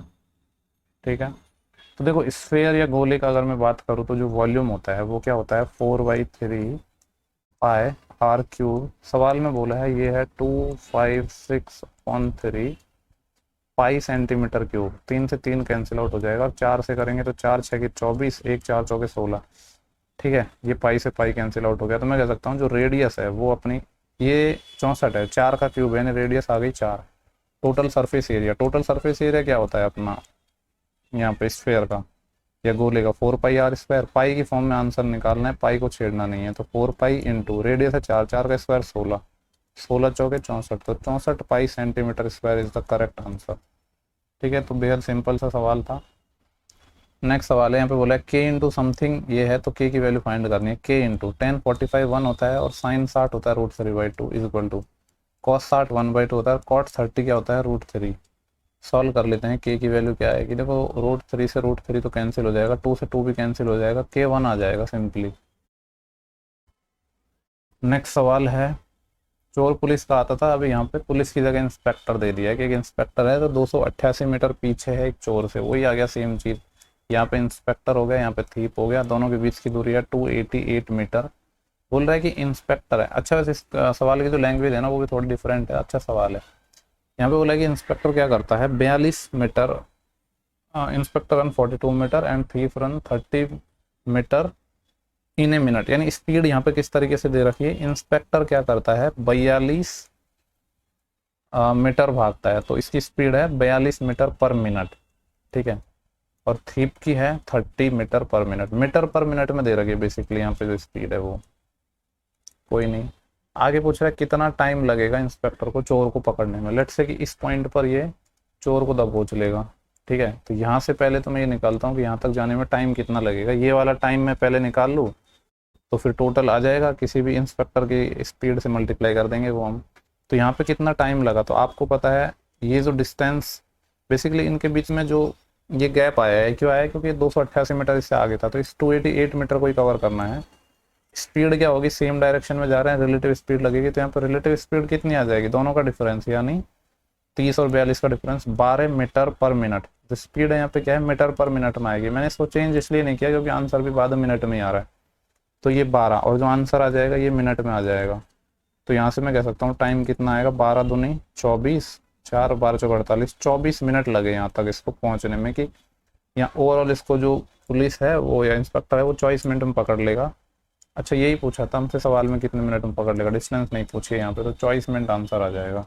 ठीक है, नेक्स्ट सवाल देखते हैं 32 है। बोल रहा है कि 3 बॉय हैं जिनका एवरेज एज है 25 साल। ठीक है, एवरेज एज 25 साल है, तो मैं कह सकता हूँ इनका जो सम है वो 75 ईयर होगा। आगे बोला है जिनकी जो एज है वो 3 5 7 के रेशियो में है, तो यहाँ से कह सकता हूँ 3 और 2 5, 5 और 7 12, 12 यूनिट की वैल्यू 75 साल है। हमसे पूछ रहा है सबसे यंगेस्ट की क्या होगी, यानी जिसकी सबसे कम है उसकी क्या होगी, तो कम किसकी है 3 यूनिट वाले की है, तो 3 की वैल्यू यहाँ पे चाहिए। यही है ना, 3 boys on the average are 25 यानी 75 हो जाएगा। ठीक है, 3 और 5 8 7 15, सॉरी यहाँ पे 12 नहीं आएगा, ये 15 आएगा। 15 ईयर की वैल्यू 75 है। हमसे पूछा है कि इस 3 वाले की क्या होगी, तो 3 की वैल्यू निकालनी है, तो 5 से भाग देंगे 15 में, तो 3 आ जाएगा, यानी यहाँ भी 5 से भाग लग जाएगा, तो कितना आ जाएगा 15 ईयर। यही सवाल में हमसे पूछा गया है 15 ईयर, ऑप्शन नंबर 4 हो जाएगा। इसके बाद नेक्स्ट सवाल हम देखेंगे 33। क्या बोला गया, 2 नंबर हैं जो 12 7 के रेशियो में है, SCF 25 है, तो नंबर क्या होंगे। आपको पता है कि रेशियो को अगर मैं SCF से मल्टीप्लाई कर दूँ तो नंबर आ जाते हैं। तो एक नंबर आएगा 12 × 25, ठीक है, और दूसरा नंबर आ जाएगा 7 × 25। 25 आएंगे 250 और 25 दूनी 50 यानी 300 आ जाएंगे ये, और 25 × 175, ये 2 नंबर आ जाएंगे। यही सवाल में हमसे पूछा गया था, बेहद सिंपल सवाल था। नेक्स्ट सवाल देखेंगे 34। बोल रहा है कि एक डीलर क्या करता है, अपने सामान को 10% लॉस्ट पर बेचता है, फिर भी क्या करता है वो 25% जो कम वेट तोलता है, यानी वही आ गया अपना बेईमान दुकानदार वाला ये क्वेश्चन, जिसमें प्रॉफिट कमाता है कैसे, वेट कम तोल के। तो इस पर मैंने आपको बहुत सवाल करवाए, तो कंफ्यूजन नहीं होना चाहिए। ठीक है, देखो क्या करता है वो अपने सामान को 10% लॉस पर बेचता है, यानी मैं कह सकता हूँ 10 CPSP का रेशियो निकलेगा यहाँ पे, 10 के सामान को 9 में बेच दिया। लेकिन क्या करता है वो जो 25% लेस वेट कम तोलता है। अब मैंने आपको बताया था कि वेट और ये जो CPs के रेशियो में वो थोड़े डिफरेंट होते हैं। डिफरेंट मतलब रिवर्स होते हैं। जैसे कि ये 25% कम तोल रहा है, 25% इज वॉट 1/4, यानी 4 की जगह ये 3 ही तोल पा रहा है, 3 ही तोल रहा है। लेकिन जब हमें प्राइस का निकालना है, ठीक है, या मतलब जब प्रॉफिट का निकालेंगे तो 4 की जगह 3 तोल रहा है, तो इसको प्रॉफिट जस्ट उल्टा होगा, यानी 3 के सामान पे ये मतलब 3 का सामान 4 में बेच रहा है। जस्ट रेशियो रिवर्स करना होता है और कुछ नहीं। सॉल्व कर लो। वैसे 3 से ये 3 टाइम कट जाएगा, 2 दूनी 4 और 2 पंजे 10, तो ये आ जाएगा 5 और इधर आ जाएगा 6। 5 के सामान को ये 6 में बेच रहा है, एक का प्रॉफिट कमा रहा है 5 पर, और 1/5 इज वॉट 20%। ठीक है, तो 20% इसका आंसर आ जाएगा, यानी ऑप्शन सेकंड। नेक्स्ट सवाल है 35 अपना, वर्क वेजेस का सवाल है। ठीक है, इंपॉर्टेंट लगा लो। इस पे बेसिकली दो कॉन्सेप्ट होते हैं। अगर सेम टाइम पीरियड तक मिलकर काम करते हैं तो पैसा उनकी इफिशियंसी के अकॉर्डिंग बढ़ जाता है, अदरवाइज जितना काम किया है उसके अकॉर्डिंग। तो यहाँ पे देखते हैं क्या बोला गया है कि ए और बी हैं, किसी काम को 36,000 में करने का ठेका लेते हैं। ए अकेला काम को 25 दिन में कर सकता है। दोनों ने साथ मिलकर काम स्टार्ट किया 5 दिनों तक। उसके बाद for the next 5 days B work alone, उसके अगले 5 दिन सिर्फ बी ने किया। उसके बाद ए है वो बी को सब्स्टिट्यूट कर देता है और अगले 5 दिन काम करता है। तो पूछ रहा है कि ए की अर्निंग कितनी होगी। देखो यहाँ पे पहले तो हम इन दोनों को इक्वल कर लेते हैं। ए अकेला 25 दिन में कर सकता है। फिर काम किस तरीके से हुआ है कि ए और बी ने मिलकर 5 दिन तक काम किया है, तो क्या आ जाएगा 5 × A + B। या थोड़ा इसको सॉल्व करके मैं ऐसे भी लिख सकता हूँ 5A + 5B, 5A + 5B। अब क्या हुआ है, अगले 5 दिन सिर्फ बी ने काम किया तो 5B। फिर ए है वो बी को सब्स्टिट्यूट कर देता है और बचे हुए काम को कितने दिनों में निपटा देता है 5 डेज में, यानी 5A और आ जाएगा। यहाँ से अगर मैं देखूँ तो 5A और 5A 10A है, 25A - 10A 15A is equal to यहाँ पे 5B और 5B 10B। तो यहाँ से ए और बी की इफिशियंसी का रेशियो सिंपली आ गया 2:3। देखो यहाँ पे एक चीज़ और मैं नोटिस कर पा रहा हूँ कि उन्होंने एक साथ तो मिलकर काम नहीं किया, मतलब ब्रेक्स में काम हुआ है, पार्ट्स में। लेकिन यहाँ पे एक चीज़ नज़र आ रही है कि ए ने भी 10 दिन के लिए काम किया है, बी ने भी 10 दिन के लिए काम किया है। काम भले ही पार्ट्स में हुआ है लेकिन सेम टाइम ऑफ पीरियड के लिए काम हुआ है, यानी ए ने 10 दिन किया, बी ने भी 10 दिन किया। तो पैसा हम यहाँ पे इफिशियंसी के अकॉर्डिंग बांट सकते हैं। हालांकि जिनमें हम इफिशियंसी के अकॉर्डिंग बांट सकते हैं ना, उनमें आप टोटल वर्क के अकॉर्डिंग बांटोगे तो भी वो सेम ही आंसर आएगा, लेकिन वो डिफिकल्ट पड़ता है। तो यहाँ पे हम पैसा इफिशियंसी के अकॉर्डिंग भी बांट सकते हैं, यानी 3 और 2 5 यूनिट की वैल्यू सवाल में दे रखी है 36,000। 1 यूनिट की वैल्यू कितनी आ जाएगी 7200। हमसे पूछा क्या गया, ए का शेयर बताना है। ए का शेयर क्या है, जितनी इफिशियंसी है 2, 7200 का डबल 7 दूनी 14,000 और 200 का डबल 400, 14,400 रुपये आ जाएगा। 14,400 कौन सा ये, उम्मीद कर रहा हूँ कि आपको समझ आया होगा क्या होगा। इस तरीके से नहीं तो आप टोटल वर्क के अकॉर्डिंग बांट सकते थे, टोटल वर्क निकाल लो, तो वो भी एक तरीका है, लेकिन उसकी ज़रूरत नहीं है। ये कौन सा सवाल था, अच्छा देखो ये यही वाला सवाल था। जिन लोगों को हिंदी में देखना है तो इसको मैं एडजस्ट कर देता हूँ। मैंने एक्चुअली नीचे स्क्रॉल नहीं किया था, मुझे पता नहीं था, मैंने इसको हिंदी में भी डाला हुआ है सवाल को। ठीक है, ठीक है, स्क्रीनशॉट लेके अब इसको सॉल्व कर सकते हो, करना है तो। वैसे रिक्वायरमेंट नहीं है, अब तो मैंने बता ही दिया है।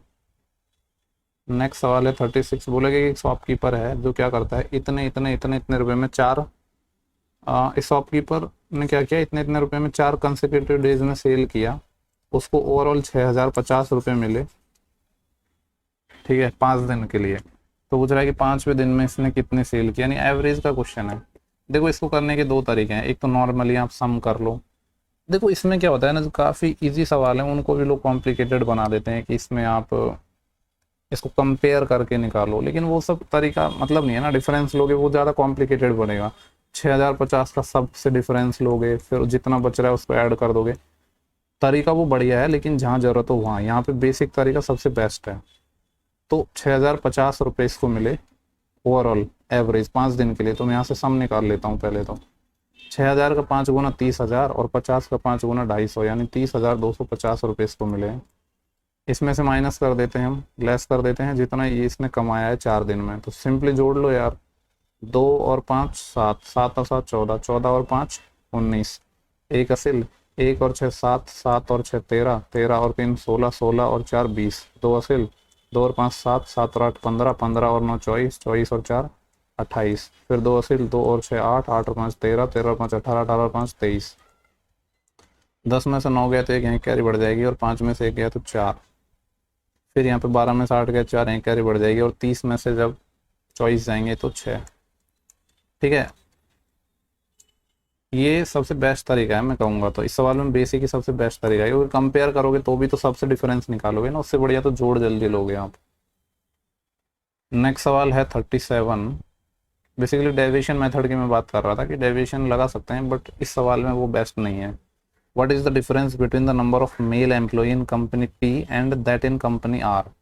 कंपनी पी में मेल एम्प्लॉय, कंपनी पी ये रही, टोटल एम्प्लॉय 4560 हैं, फीमेल ही हैं, तो यहाँ से मेल निकाल लो दोनों का डिफरेंस लेके। कंपनी पी में मेल कितने हो जाएंगे, इन दोनों का डिफरेंस ले लो। 4560 में से 2210 माइनस कर दो, 0। 6 में से 1 गया तो 5, 5 में से 2 गया तो 3, और 4 में से 2 गया तो 2350। तो एक तो हमसे पूछा है कि मेल एम्प्लॉय बताने कंपनी पी में, और कंपनी आर में, कंपनी आर में कितने मेल एम्प्लॉय होंगे, इन दोनों का डिफरेंस पूछा है। तो ये हो जाएगा 2 में से 0 गया तो 2, 15 में से 8 गया तो 7, यहाँ कैरी बढ़ जाएगी, और 30 में से 13 गया तो 17, 1772। और सवाल में इन दोनों का ही हमसे डिफरेंस पूछा गया है, तो यहाँ पे निकाल रहा हूँ मैं। देखो 1700 में 72 है ना ये, अगर मैंने 28 जोड़ा तो 1800 हो जाएगा, फिर 530 और है, क्योंकि 1800 और 500 2350 हो जाएगा ना, सॉरी 2350 है ना, 550 और, तो ये जोड़ लो 50 और 20 70 78, 578 आ जाएगा। कैलकुलेशन आप अपने अकॉर्डिंग कर सकते हो। मैं क्या करता हूँ कि पहले मैं 1800 पे पहुंचा, फिर ये देखता हूँ कि इसमें से कितना और जोड़ूँ कि 2350 हो, जो मैं इस तरीके से कैलकुलेशन करता हूँ, बाकी सबका अलग अलग तरीका होता है, तो इसमें कोई इशू नहीं है। नेक्स्ट सवाल है DI का, बोला गया कि find the total number of addicted male in Chennai. ठीक है, यहाँ पे इस तरीके से डेटा दे रखा है मोबाइल एडिक्टेड पॉपुलेशन का, चेन्नई में पूछ रहा है। चेन्नई में टोटल मेल और फीमेल हैं वो 11:9 में है, यानी यहाँ पे मैं बात करूँ तो 20 यूनिट है। सवाल में 20 यूनिट की वैल्यू दे रखी है, कितनी, 200000। हमसे पूछ रहा है मेल का निकालना है, 11 यूनिट की वैल्यू हमें चाहिए। ये 2 से कैंसिल आउट हो जाएगा, ये आ जाएगा। ठीक है, 1 यूनिट की वैल्यू कितनी आ जाएगी, 10,000। हमसे 11 यूनिट की वैल्यू पूछिए तो कितनी आ जाएगी, 1,10,000। सिंपल सवाल था। इसके बाद नेक्स्ट सवाल देखेंगे 39, और इसको थोड़ा सा मिनिमाइज कर देता हूँ मैं, पहले रुक जाओ। ओके, यहाँ पे क्या है कि कंपनी है 3 प्रकार के बॉक्सेस का निर्माण करती है, प्लास्टिक के, वुड के और ग्लास के। रेशो दे रखा है नंबर ऑफ प्लास्टिक, वुड, किस किस का रेशो दे रखा है, रेशो ऑफ प्लास्टिक। कभी कभी क्या है इन चीज़ों को आगे पीछे भी कर देता है, प्लास्टिक का यानी 2, फिर वुड का, इसलिए थोड़ा सतर्कता से पढ़ना जरूरी है। 2 3 5। The difference between the number of would and glass boxes is 144। किस किस में डिफरेंस दे रखा है, वुड में। चाहो तो इनके साथ एक वेरिएबल मान सकते हो आप x। Would glass, sorry would and glass box, would और ग्लास बॉक्स में डिफरेंस दे रखा है यानी 2x। 2x की वैल्यू 144 गिवन है यहाँ पे, तो x अपना 72 आ जाएगा। हमसे बोला है number of plastic boxes is increase by 25%। Plastic boxes हैं वो 25% बढ़ जाते हैं, तो what will be the number of plastic boxes now. तो अभी प्लास्टिक बॉक्सेज की संख्या क्या होगी, पहले देख लेते हैं कि पहले कितनी थी, पहले थी 2x, मतलब 72 गुणा 2। अभी 25% और बढ़ गई, 25% क्या होता है 1/4, तो अभी कितनी हो जाएगी, फिर 4 पे 1 बढ़ गया यानी 5/4, इतनी हो जाएगी अभी करंट में संख्या। 4 से ही 18 टाइम, 18 दूनी 36 और 36 पंजे 180, तो कितना आ जाएगा 180। ऑप्शन 4 हो जाएगा। ठीक है, पूछ रहा है कि 1/5% क्या होगा फ्रैक्शन में। परसेंटेज को हटाने के लिए 100 से डिवाइड करते हैं, तो कितना आ जाएगा 1/500। After deducing a commission of 20%, a DVD set cost ₹9080, it's mark price what. कोई डीवीडी सेट है जिसकी 20% प्राइस घटाने के बाद वो कितने में अवेलेबल है, 9080 में, यानी मैं कह सकता हूँ 20% क्या होता है अपने पास 1/5। अगर रेशियो से करना है तो इस तरीके से कर सकते हो कि MP और SP का जो रेशियो है वो 5:4 है। सवाल में 4 की वैल्यू है 9080। हमसे पूछ रहा है कि मार्क प्राइस कितना था, यानी 5 की वैल्यू पूछी है, तो ये कितना टाइम है इसका, 4 दूनी 8, 1 10, 4 दूनी 8, 2 28, 4 7 28, 2270। इसको अगर हम 2270 से मल्टीप्लाई कर देंगे तो आंसर आ जाएगा। तो 2200 को अगर मैं 5 से मल्टीप्लाई करता तो 22 पंजे 110, यानी 11,000 आ जाता। लेकिन एक्स्ट्रा क्या है 70, 70 को 5 टाइम और करूँगा तो 70 पंजे 350, तो यह आ जाएगा 11,350। ठीक है, मैंने ऐसा क्यों किया, क्योंकि 2200 को मल्टीप्लाई करना आसान होता है ना, वैसे तो 5 से भी कर सकते हो, वही बात है। वही मैंने फिर यहाँ पे वही चीज़ आ जाती है कि कैलकुलेशन कैसे कर सकते हो। नेक्स्ट सवाल है 42। बोला गया कि आनंदी ने क्या है कि स्मार्ट वॉच खरीदी जो कि 4400 रुपये में अवेलेबल थी। उसके पास पैसे कम थे, जिससे उसने क्या किया, 2000 रुपये का डाउन पेमेंट किया। शॉपकीपर ने क्या किया, एक दूसरा ऑप्शन उसको बताया। Shopkeeper offer her alternative to pay 2440 after 1 month. Shopkeeper ने क्या बोला कि 2000 का भी डाउन पेमेंट कर दो और अगले महीने 2440 रुपये और पे कर देना। तो हमसे पूछ रहा है कि किस साधारण ब्याज की दर से उसने अपना पैसा उधार, मतलब इंटरेस्ट लगाया। बेसिकली रेट ऑफ इंटरेस्ट पूछा है। देखो 4400 रुपये की कोई वस्तु थी अवेलेबल, उसने 2000 डाउन पेमेंट कर दिया। ठीक है, तो अभी जो रिमेनिंग पैसा बचा था वो 2400 रुपये बचा था। 2400 रुपये उसको पे करना था, लेकिन उसने पे कितना किया है, 2440। कितना रुपए इंटरेस्ट दिया है, इंटरेस्ट की अगर मैं बात करूँ आपसे, तो उसने इंटरेस्ट दिया है 40 रुपये, लेकिन कितने टाइम के लिए, फॉर 1 मंथ। बस, तो अब क्या ही है इसमें, आपको पता है सिंपल इंटरेस्ट कैसे निकालते हैं हम, PRT/100। ठीक है, 40 रुपये अपने पास सिंपल इंटरेस्ट है। प्रिंसिपल कौन सा होगा, कौन सा होगा प्रिंसिपल, 4400 नहीं होगा। इस टाइम के लिए तो हमारा ये प्रिंसिपल होगा ना 2400 रुपये, क्योंकि सिर्फ 2400 रुपये पर तो हमने ब्याज दिया है, 2000 तो डाउन पेमेंट कर चुके थे, तो 2400 इंटू रेट तो हमें निकालनी है। टाइम हमें पता है 12, सॉरी एक मंथ है, तो मंथ को ईयर में बदलेंगे तो 1/12 हो जाएगा, इंटू 100। सॉल्व करेंगे तो देखो ये 2 0 से 2 0 कैंसिल, और 12 दूनी 24, यहाँ पे 2 बचेगा और 2 से ये 20 टाइम। तो यहाँ से मैं कह सकता हूँ जो रेट ऑफ इंटरेस्ट है वो क्या है, 20%। यही सवाल में पूछा था। नेक्स्ट सवाल है, PQR एक ट्राइंगल है जिसमें इंटरनल एंगल Q का और एक्सटर्नल एंगल R का ये दूसरे इनका बाइसेक्टर S पर इंटरसेक्ट करते हैं। देखो एक कॉन्सेप्ट आपको पता होना चाहिए, और मैं उम्मीद कर रहा हूँ आपको पता भी होगा, लेकिन एक बार रिवाइज करवा देता हूँ। लेट्स से कि इस तरीके से चीज़ें हैं कि ABC एक ट्राइंगल है। ठीक है, ये वाला एंगल अपना थीटा है, इसका तो इंटरनल एंगल बाइसेक्टर, बाइसेक्टर के लिए मान लो ऐसे क्रॉस साइन लगा देते हैं कि ये इसका बाइसेक्टर है। और इसका एक्सटर्नल एंगल, एक्सटर्नल एंगल क्या होगा, ये वाला, इसका बाइसेक्टर। ठीक है, ये एक दूसरे को लेट से कि पॉइंट कुछ भी मान लो P पर मिलते हैं, तो ये वाला जो एंगल यहाँ पे बनता है ये क्या होता है, ये वाला एंगल होता है, ये जो यहाँ पे बनता है A का आधा, या मैं इसको लिख सकता हूँ θ/2। ये वाला कॉन्सेप्ट आपको पता होना चाहिए। सेम इसी कॉन्सेप्ट पर ये सवाल हमसे पूछा गया है। क्या बोला गया सवाल में कि एक ट्राइंगल है PQR जिसमें एंगल Q का इंटरनल एंगल बाइसेक्टर और R का एक्सटर्नल एंगल बाइसेक्टर। ठीक है, इसको थोड़ा एक काम करता हूँ मैं, इस तरीके, अरे यार, इसको इस तरीके से बना दिया। ठीक है, और ये इस तरीके से बना दिया। ये दोनों बाइसेक्ट एंगल, ये इंटरनल एंगल बाइसेक्टर था, ये एक्सटर्नल एंगल बाइसेक्टर था, इस पॉइंट पर मिले हैं। सवाल में बोला है कि QSR 40 है, ये पॉइंट S पर मिल रहा है, यानी ये वाला 40 है। आपको पता है कि ये थीटा होता है तो ये θ/2 होता है। हमसे पूछा है कि एंगल P बताना है, ये 40 है यानी ये P का आधा था, तो ये P क्या हो जाएगा, इसका डबल हो जाएगा, यानी ये वाला जो एंगल है ये क्या हो जाएगा, 80 डिग्री। सवाल में यही हमसे पूछा था। ठीक है, ये कॉन्सेप्ट जरूर ध्यान रखना। नेक्स्ट सवाल देखेंगे 44। बोलेगा x⁴ + y⁴, ये है x⁴ 6 + y⁴ 6 निकालना है। ओके, तो यहाँ पे देखो अगर मेरे को निकालना है x⁴ 6 + y⁴ 6, इसको मैं कुछ इस तरीके से लिख दूँ क्या, एक सेकंड रुको, यहाँ पे कलर बदल लेता हूँ। इसको मैं लिख देता हूँ x² का क्यूब, क्योंकि हमें कहीं ना कहीं x⁴ + y⁴ बराबर x² y² इसका यूज करना है। तो वो कैसे कर पाएंगे, यहाँ पे क्यूब करूँगा तो वहाँ से चीज़ें बन जाएंगी। ये है y² का क्यूब। अब आपको फॉर्मूला पता होना चाहिए कि a³ + b³, इसके फैक्टर क्या होते हैं, a + b into a² - ab + b²। मैं उम्मीद कर रहा हूँ कि हर किसी को पता होगा, फिर भी मैंने लिख दिया है। तो ये क्या हो जाएगा, a + b मतलब x² + y² इंटू a² यानी x⁴ माइनस ab यानी x² y² प्लस b² मतलब y⁴। क्या हमें ये वाली वैल्यू पता है, यस। ये जो यहाँ पे वैल्यू गिवन है, अगर इसी को मैं थोड़ा इस तरीके से लिख दूँ, x⁴ + y⁴, इस x² y² को इधर ले आऊँ, तो ये 0 के बराबर नहीं होगा ही क्या, यही तो है यहाँ पे, यानी ये वाली वैल्यू 0 है, तो कंप्लीट वैल्यू क्या आ जाएगी अपनी, 0 आ जाएगी।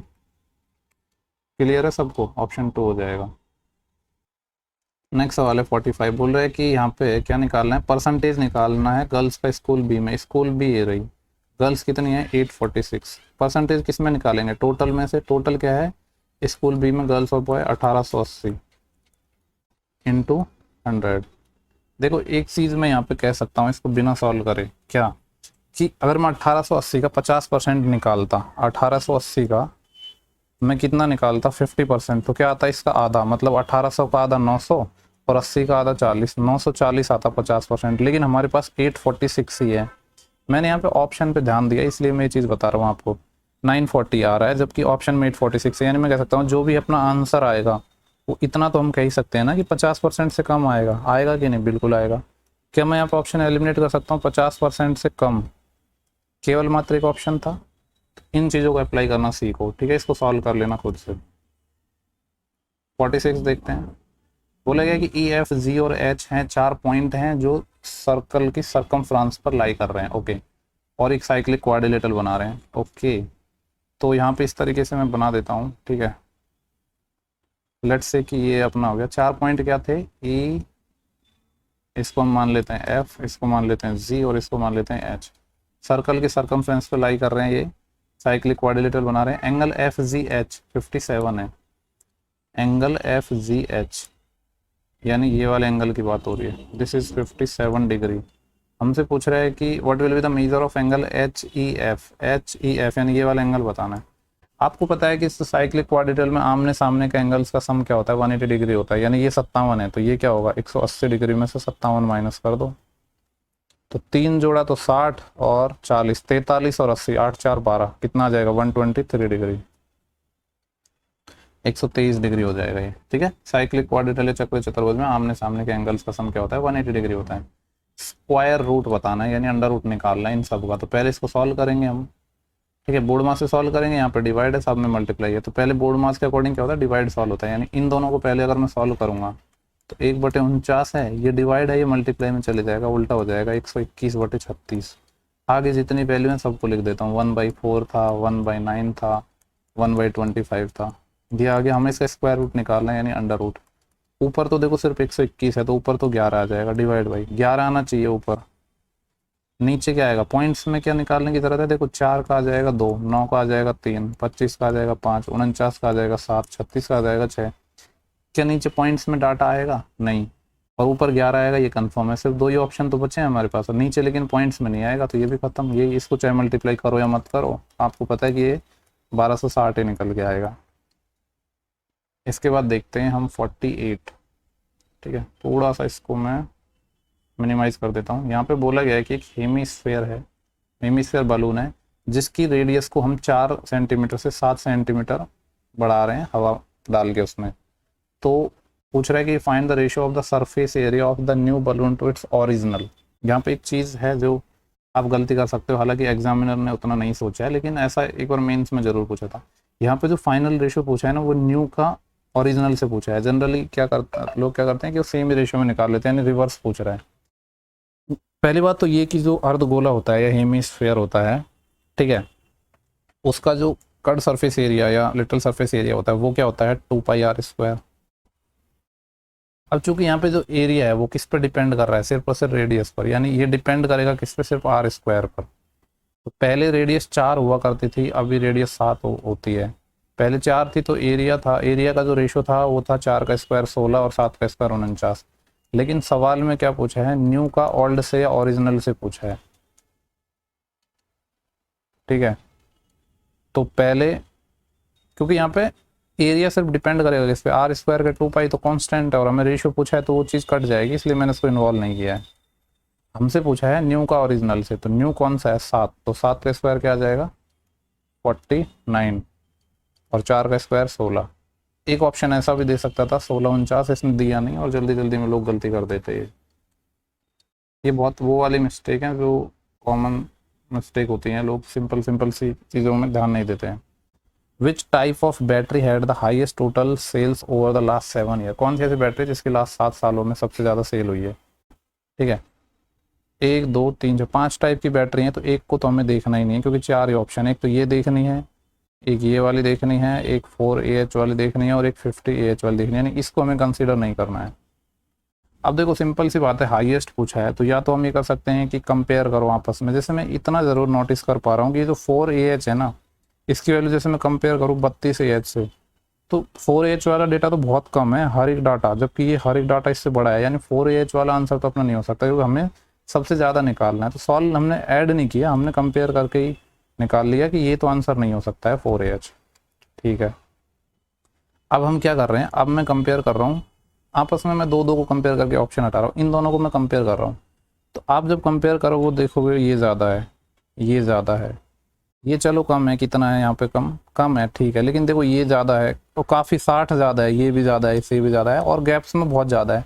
सिर्फ एक बार ही कम है और उसमें भी सिर्फ 18 का यहाँ पे था, कितना 30 का डिफरेंस था, बाकी सारी वैल्यू 60 60 70 70 ज़्यादा है। यानी ये कह सकता हूँ मैं कि इन दोनों में अगर कंपेयर किया जाए तो ये कम रहेगा 35AH वाला, ये ज़्यादा रहेगा 32AH वाला, तो 35AH वाला भी आंसर नहीं हो सकता। अब सिर्फ हमारे पास दो ही बचे, कौन कौन से, एक तो हमें कंपेयर करना है 32AH और 55AH, इन दोनों को कंपेयर कर लो। ठीक है, जैसे यहाँ पे देख रहा हूँ 114 है, 108 है, तो पहला वाला ज़्यादा है, यहाँ पे 102 है, यहाँ पे 126 है, ये ज़्यादा है। ठीक है, फिर यहाँ पे 75 है, यहाँ पे 135 है। ठीक है, फिर यहाँ पे 150 है, यहाँ पे 75 है, यहाँ पे 90 है, यहाँ पे 135 है, यहाँ पे 120 है, यहाँ पे 165 है, यहाँ पे 145 160 है। ओवरऑल तो ज़्यादा मेरे को यही नज़र आ रहा है, क्योंकि यहाँ अगर मैं डेटा को देखूँ ना, ये लास्ट के डेटा तो ये बहुत ज़्यादा है कंपेयर टू 55AH। ये एक दो डाटा ही थे जो कम थे, एक तो ये वाला डाटा था चॉइस कम था, बस सिंगल एक डाटा ही था जो इससे कम था, बाकी तो सब बड़े ही हैं ना, यानी ओवरऑल तो फिर यही बड़े हो जाएंगे। 32AH वाला समझ तो रहे हो ना आप चीज़ें, मैंने यहाँ पे सॉल्व नहीं किया है, बस चीज़ों को कंपेयर किया है, ना एक को भी ऐड किया है। तो ओवरऑल यही ज़्यादा आ रहा है, मतलब 32AH वाला ही ज़्यादा आएगा यहाँ पे, ये नहीं हो सकता है। उम्मीद कर रहा हूँ कि इस तरीके से आप चीज़ें कर सकते हो बिना सॉल्व किए, बिना पेन चलाए, क्योंकि सब कुछ जोड़ोगे तो यार बहुत डिफिकल्ट है।